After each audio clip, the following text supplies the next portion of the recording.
கடன் வாங்கி அதை கட்ட வழி இல்லாத இருக்கக்கூடியவர்களுக்கு நாம கொடுக்கக்கூடிய ஒரு லீகல் அட்வைஸ்.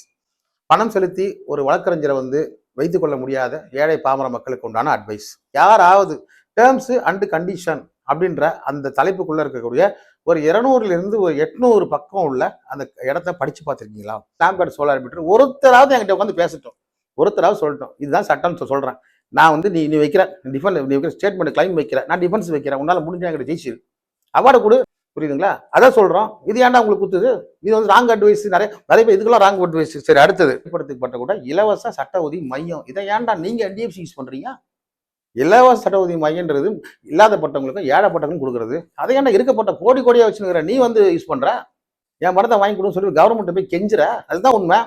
நான் அதை சொன்னதுதான் ஒருத்தர் ரொம்ப ரொம்ப குத்திக்கிச்சு அவருக்கு. SBI கார்ஸ் உன்னால பணத்தை வசூல் பண்ண முடியல, கவர்மெண்ட் போய் கெஞ்சுற, ஐயா எங்களுக்கு இந்த பணத்தை வாங்கி தரணும். அதுவும் NDFC கோடி கோடியா வச்சிருக்கிறவன், கோடி கோடியா வச்சிருப்பேன் கெஞ்சுறான் ஒரு பெட்டிஷனை போட்டு, ஐயா இந்த மாதிரி ஒரு பணம் தரணும், அதை கொஞ்சம் வாங்கி கொடுங்க அப்படின்றதுக்கு பேர்ல அரசாங்கம் போனா போகுது. சரி, ஓகே, எங்ககிட்ட வந்திருக்கிற மக்களும் ஒண்ணுதான், இங்க NDFCயும் ஒண்ணுதான், அதே போல பேங்குகளும் ஒண்ணுதான்.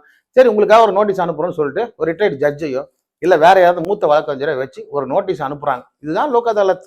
இந்த லோக் அதாலத் இப்படிப்பட்ட திருட்டுத்தனம் பண்றதுக்கும் இப்படிப்பட்ட முள்ளமாரித்தனம் பண்றதுக்கும் உங்களுக்கு ஏகப்பட்ட வழிகள் இருக்கும் போதும் மக்களுக்கு நல்லது பண்ணா நான் ஏன் பேசக்கூடாது? அதே ஒரே கேள்வி. இவ்வளவு திருட்டுத்தனம் பண்ற, இவ்வளவு தூரம் எங்கெங்கெல்லாம் கேஸ் போடக்கூடாது அங்கெல்லாம் போடுற, வாங்கினவனுக்கு என்ன தெரியும்?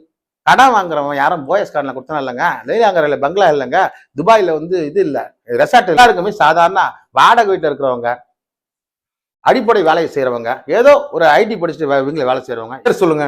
சந்தோஷமா இருக்கு சார். கலெக்ஷன் கதற காதல கேட்கிறேன்.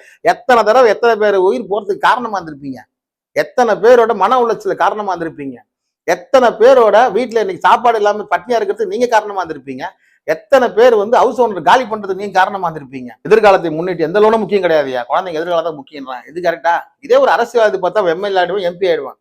ஆனா ஒண்ணு மட்டும் சொல்றேன் மக்களே, அதாவது எந்த ஒரு அரசியல்வாதியும் MLAக்கும் எந்த ஒரு அரசுக்கும் நீங்க தேவையில்லை. கடன் வாங்கினவங்க எப்படி தேவைப்படுவாங்க? வருங்காலம் உங்களுக்கு ஒரு சிறப்பான முறையில் அமையன்றதுக்காகத்தான் நாங்க கத்திக்கிட்டு இருக்கேன். ஏன் வருங்காலத்தில் எந்த லோன் எடுக்க முடியாது, சரி ஓகே, உழைச்சி வாழலான்னு பாத்தீங்கன்னா உழைச்சி வாங்குற பணம் எதுல விடும்? எந்த பேங்க் அக்கௌண்ட்ல போட்டாலும் ஃப்ரீஸ் ஆயிரும். அதுக்கு என்ன வழி தான் யோசனை பண்ணிட்டு இருக்கேன்.